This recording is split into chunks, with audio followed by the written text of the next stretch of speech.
সুধী গৌর ভক্তবৃন্দ, জয় শিল প্রভুপাদ, জয় শ্রী গুরুদেব। আজ 16 ফেব্রুয়ারি 2026, বাংলা 3রা ফাল্গুন, সোমবার। শ্রী শ্রী শিবরাত্রি ব্রত, উপবাস ও পূজা। আজ অত্যন্ত পবিত্র তিথি। আজ আমরা জানব ভগবান শিব কে। শ্রীমদ্ ভাগবতের 4র্থ স্কন্ধ 1ম ভাগ এর 2য় অধ্যায়ে বর্ণিত হয়েছে। শিব শব্দটির অর্থ হচ্ছে মঙ্গলময়।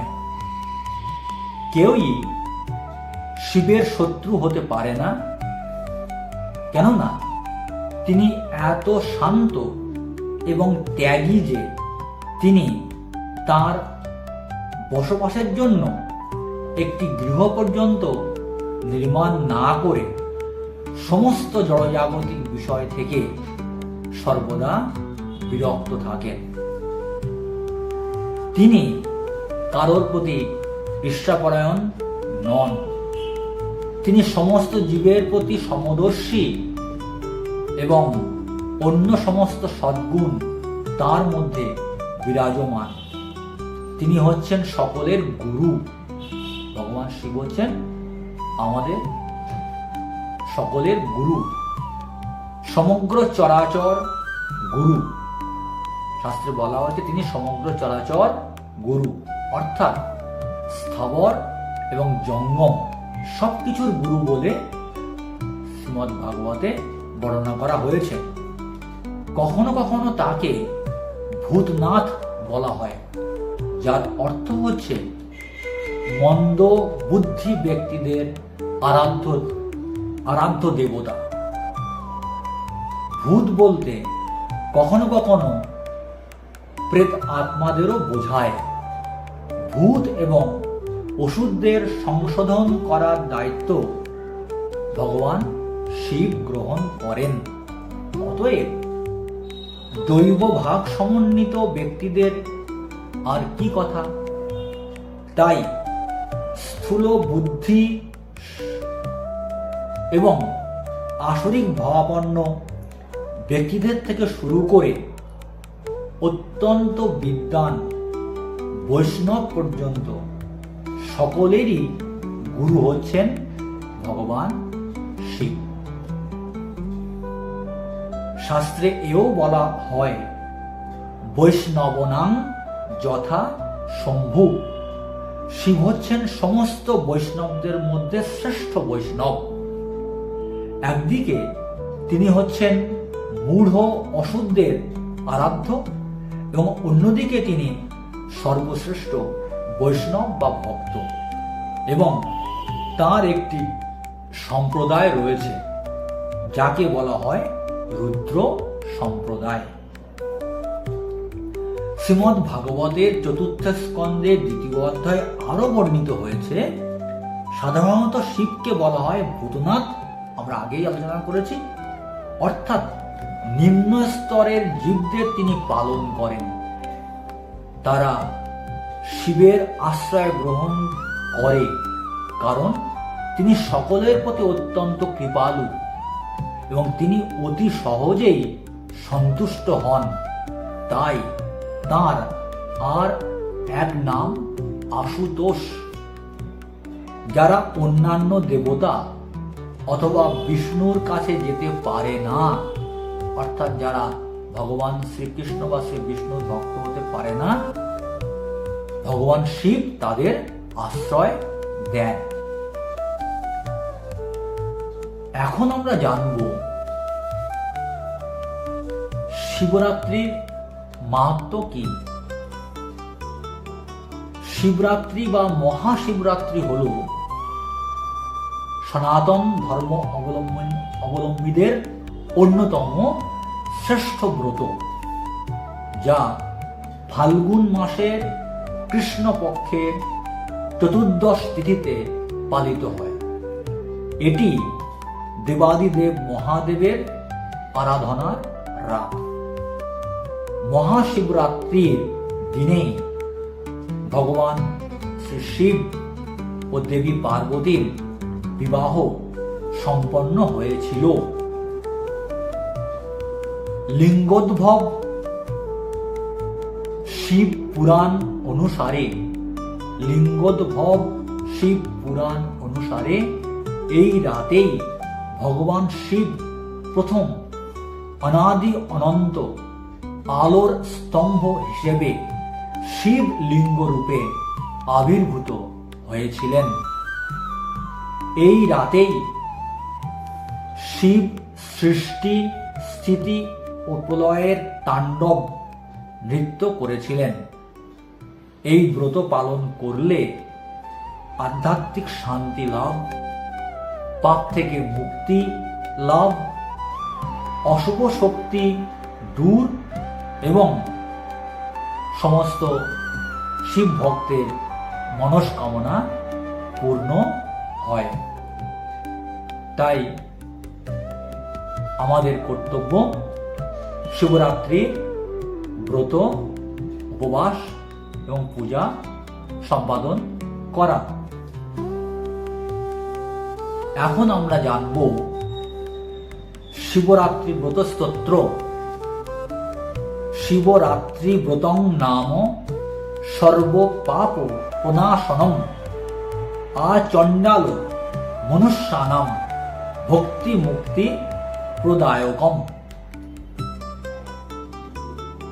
এখন এই ব্রত পালন করবার শাস্ত্রে কি কি বিধান বা নিয়ম দেওয়া আছে সেটা আমরা জানব। শিবরাত্রির আগের দিন হবিষান্ন বা নিরামিষ আহার করে রাত্রে বিছানায় না শুয়ে খড় বা কম্বলে শুতে হয়, অর্থাৎ কৃষ্ণ সাধন করতে হয়। ব্রতের দিন উপবাসী থেকে গঙ্গা মাটি বা শুদ্ধ মাটি দিয়ে 4টি শিব মূর্তি গড়ে 4 প্রহরে একটি করে শিবের পূজা করতে হয়। যদি প্রতিষ্ঠিত শিব মূর্তি থাকে তাহলে তাতেই 4 প্রহরে 4 বার পূজা করতে হয়। প্রথম প্রহরে দুগ্ধ দ্বারা, দ্বিতীয় প্রহরে দধি দ্বারা, তৃতীয় প্রহরে ঘৃত দ্বারা ও চতুর্থ প্রহরে মধু দ্বারা স্নান করাতে হয়। আর অত্যন্ত শ্রদ্ধা এবং ভক্তি সহকারে ওম নমঃ শিবায় মন্ত্র জপ করতে হয়। ব্রতের দিন সারা রাত্রি জাগরণ করে পরদিন ব্রত কথা শুনে ব্রাহ্মণ ভোজন করিয়ে ও সাধ্যমতো দক্ষিণা দিয়ে পারণ সম্পন্ন করতে হয়। এখন এই ব্রত পালন করতে গেলে কি কি উপকরণ প্রয়োজন হয়? গঙ্গা মাটি বা শুদ্ধ মাটি, বিল্লপত্র, বেলপাতা, গঙ্গা জল, অপরাজিতা ফুল, ধূত্র ফুল, দুগ্ধ, দধি, ঘৃত, মধু ও কলা ইত্যাদি প্রয়োজন হয়।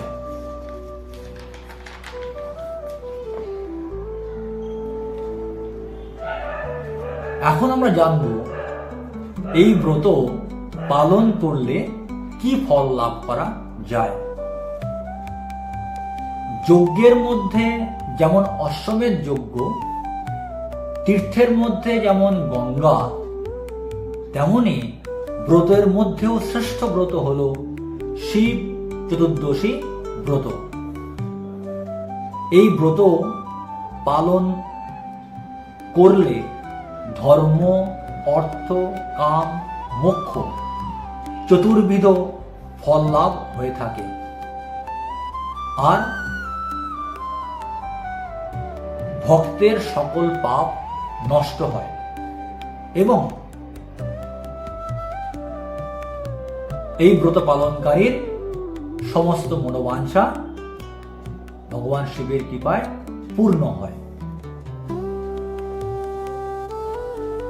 এখন এই ব্রতের পালন মন্ত্র কি আমরা তা জানব।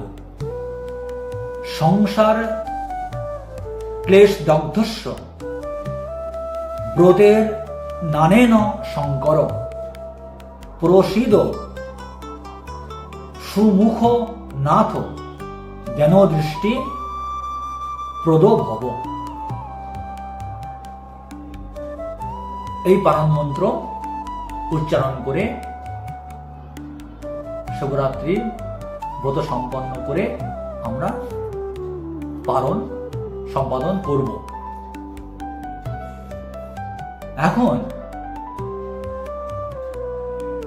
শিবরাত্রি ব্রত মাহাত্ম্য কি তা আমরা জানব। পুরাকালে বারাণসীতে একজন ব্যাদ ছিল।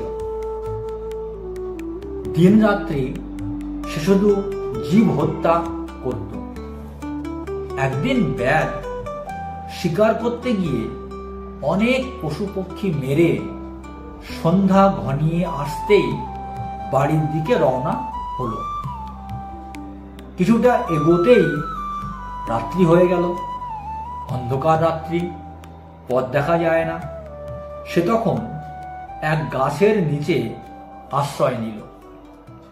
কিন্তু গভীর জঙ্গলে হিংস্র জন্তু জানোয়ারের ডাক শুনে সে ভয়ে একটা গাছে উঠে তার ডালে মাংসের ঝোলা বেঁধে সেই ডালেই বসে রইল। গাছটি ছিল বেল গাছ।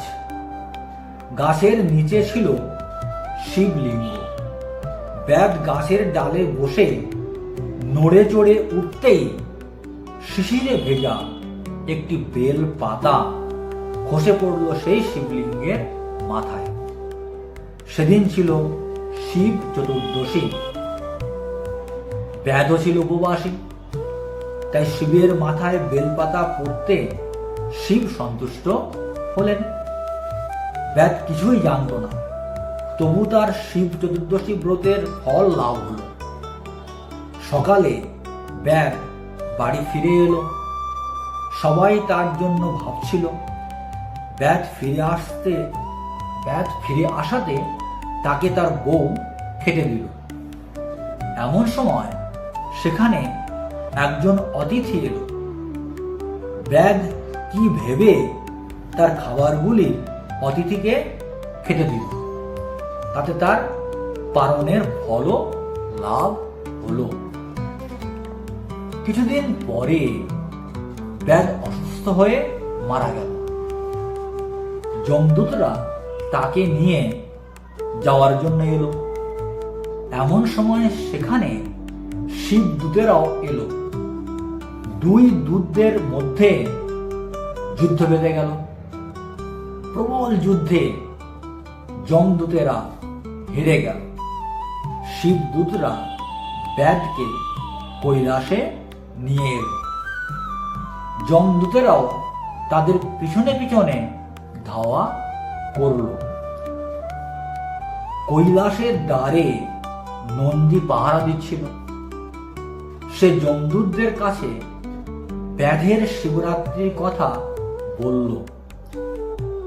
যমদূতরা বুঝতে পারছিল না ঘটনাটা কি ঘটছে। শিবের অনুচর নন্দী ব্যাদ যে শিবরাত্রি ব্রত পালন করেছিল সে কথা বলে দিল। সব শুনে যমদূতরা ফিরে গিয়ে যমকে সব জানালো। যম বললেন, হ্যাঁ, যে শিব বা বিষ্ণুর ভক্ত আর যে শিব চতুর্দশী ব্রত পালন করে এবং যে বারাণসী ধামে মারা যায়, তার উপর আমার কোনো অধিকার থাকে না। যমরাজ তার দূতদের বলে দিলেন, সমস্ত মনুষ্যরা ভগবান শিব বা ভগবান বিষ্ণুর ভক্ত আর যারা শিব চতুর্দশী ব্রত পালন করেন এবং যে সমস্ত ব্যক্তি বারাণসী ধামে গিয়ে মারা যান তাদের উপরে যমরাজের নিয়ম খাটে না। তারপর থেকে এই ব্রতের কথা চারিদিকে প্রচারিত হলো, আর মর্তবাসীরা অত্যন্ত শ্রদ্ধা, নিষ্ঠা এবং ভক্তি সহকারে শিব চতুর্দশী ব্রত পালন করতে শুরু করলেন। যারা এই ব্রত নিষ্ঠা সহকারে আমরা পালন করব, অবশ্যই ভগবান শিব পরম বৈষ্ণবের কৃপা পেয়ে আমরা এই মৃত্যুময় সংসার থেকে মুক্তির পর ভগবানের ধাম গোলক বৃন্দাবনে প্রবেশ করবার অনুমতি লাভ করতে পারব। অথ